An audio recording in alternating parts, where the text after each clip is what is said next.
Right now, it's time for the Way Black History Fact. Today's Way Black History Fact is sponsored by Underground Beach Club. From the streets to the beach. For the latest in beachwear, visit undergroundbeachclub.com. Ever heard of the Black Panthers? Of course you do. But have you ever heard of the original Black Panthers? Well, buckle up, because here we go. All right, the men of the African-American 761st Tank Battalion entered combat at Morville, Les Vic on November 7, 1944. In an inferno of battle, they proved their worth for the first time in a series of hard-fought battles. The 761st Tank Battalion, the battalion's motto was, "Come out fighting." And that it did, from its first engagement at the little Belgian town of Morville, Les Vic in November 1944, and through heavy combat right through the end of the war. But the 761st's fight was not just against the Germans. As a segregated African-American unit, it took part in the struggle for racial equality, a struggle in which the men of the 761st, the so-called Black Panthers, would engage for the rest of their lives. Brought into existence on April 1st, 1942 at Camp Claiborne, Louisiana, the 761st Tank Battalion trained amid the restrictions and racism of the Jim Crow South. First Lieutenant Jack Roosevelt Robinson of the 761st, an athlete who would become one of the greatest baseball players of all time, lost his chance to see combat when he refused to move to the back of a segregated military bus during an incident in Fort Hood, Texas in July 1944.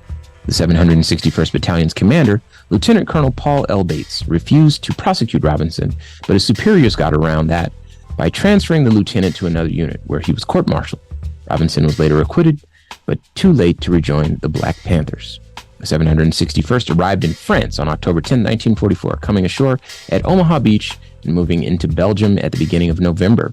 General George S. Patton famously gave the Black Panthers a pep talk, saying in part, "Men, you're the first Negro tankers to ever fight in the American Army. I would never have asked for you if you weren't good. I have nothing but the best in my army. I don't care what color you are, as long as you go up there and kill those proud soldiers. Everyone has their eyes on you and is expecting great things from you. Most of all, your race is looking forward to your success. Don't let them down, and darn you, don't let me down." Privately, however, Patton harbored the same doubts that many white officers had about black soldiers, and he was reluctant to commit them to combat. On November 7, 1944, the Black Panthers finally got their chance as they attacked the German-held town of Morville, Les Vic in support of the 26th Infantry Division.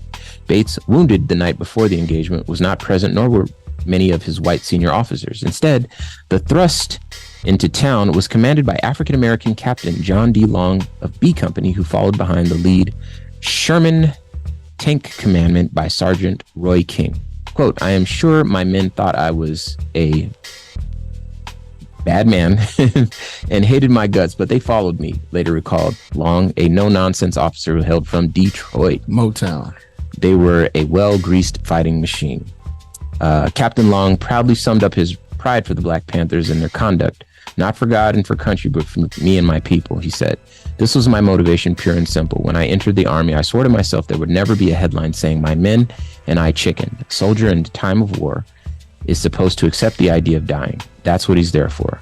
Live with it and forget it. I expected to get killed, but whatever happened, I was determined to die an officer and a gentleman.